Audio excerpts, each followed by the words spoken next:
Entrepreneurship in Arkansas has a rich legacy. Sam Walton, John and Don Tyson, JB and Janelle Hunt. Could the next big idea, the next big entrepreneur be right under our noses? Our business roundtable today includes a few participants who are encouraging that entrepreneurship ecosystem. Sam Walls with the Arkansas Capital Corporation, Jordan Carlisle, who has like 10,000 hats, but I'm going to say Director of Entrepreneurship and Innovation with the Little Rock Chamber of Commerce, Warwick Sabin with the Arkansas Innovation Hub. Thank you for all being here. Thank you. Thanks for having us. All right, we got a lot to talk about. What's working well in this whole spirit of entrepreneurship, this culture that we're trying to build here in Arkansas? What needs to be improved, just in general? Warwick. Sure. Well, I think we have a lot of talent in Arkansas, and that's been proven because most of the great ventures in Arkansas have been entrepreneurial, and the fact that we produce the largest company in the world here in a small state shows that we've got a lot of great entrepreneurs, and so the talent's there. And then we've also got a lot of great support programs and other resources for people to take advantage of. I think what we need to do better, perhaps, is to make more people aware of those resources so that they know how to take advantage of them and that they exist. And then we could do a better job aligning capital with good ideas. I think we lose a lot of people in this state. They take their good ideas elsewhere, either because they can't get access to capital or they can't get access to talent. And with that, maybe I'll stop because I know these guys probably have something else to say. Ideas away from you. That was easy. I'll piggyback off of that actually. So I think the capital will come, and I think we're starting to see that. But one of the things that I feel like will be super effective in bringing more people to the table are people who have been through maybe gone through their career, had success. Maybe they're with a big corporation. Maybe they actually started a company themselves.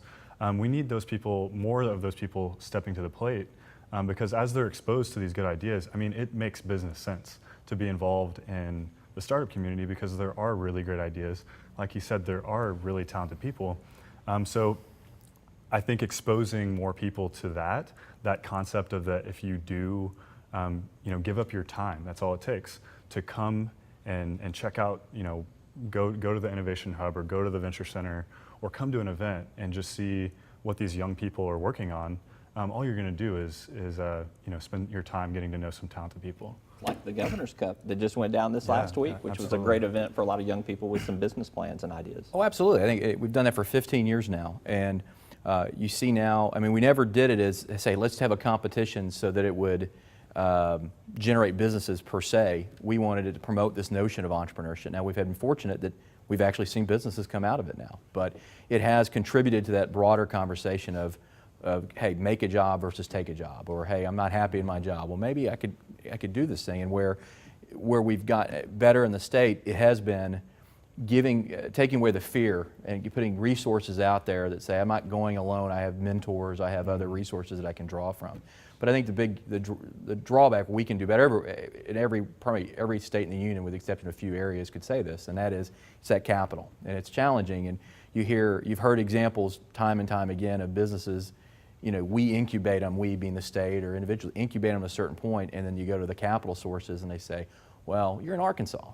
You need to go to Austin or the Boston area or Silicon Valley, particularly knowledge-based type companies. Right. And so that's that gap right there, getting it past that. And that's where I think the state and private sector can work together to maybe make that a little easier to keep them home. Well, what has to change in that regard? Does the state have to step up with investment money? Does it just have to build incentives for those types of investments to make more sense?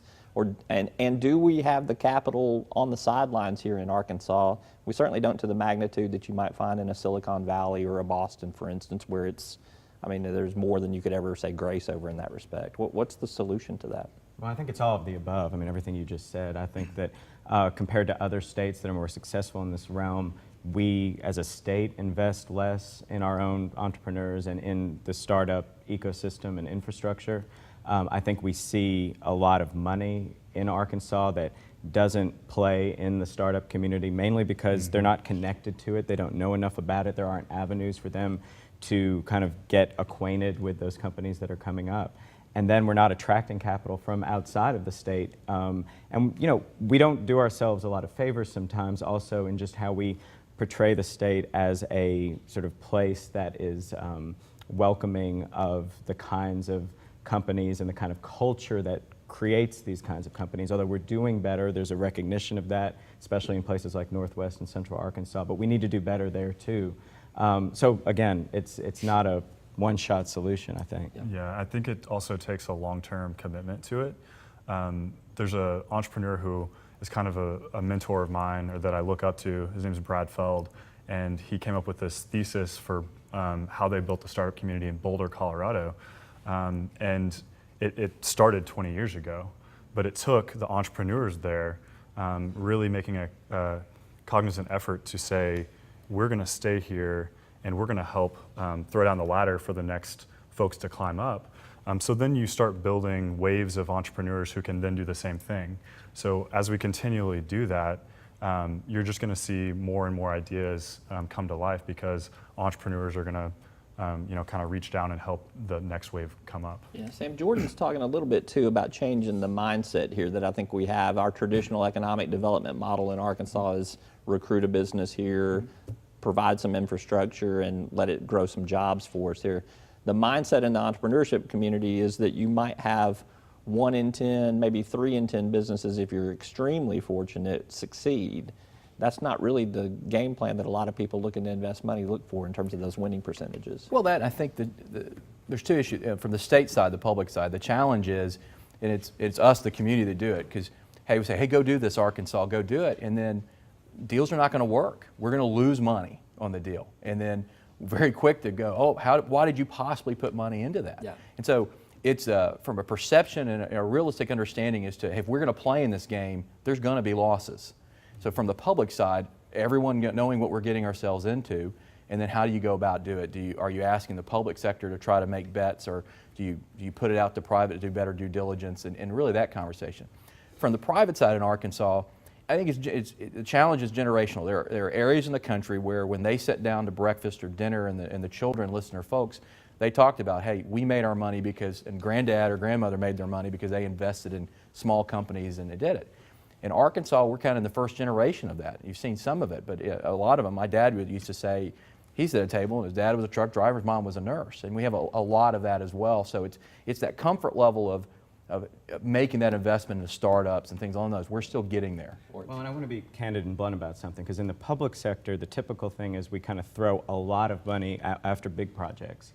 And the track record really is that a lot of these big projects we try to bring in from out of state, they either don't last very long or they shrink down to something smaller than they were originally promised to be. And so they end up not being really that great of an investment. Whereas whether you're talking about the public or the private sector, if you can seed a lot of small companies, you not only increase your odds of success, but your investment actually has a chance to reap more dividends, because all you need is 1 or 2 of those companies to really hit it big, and the multiplier more than makes up for all the little investments you made in the small companies that might have failed. One negative sets you back when that happens, and that's the challenge. Well, in the public sector, but in the private sector, you actually are more sort of risk tolerant, I would say. Jordan?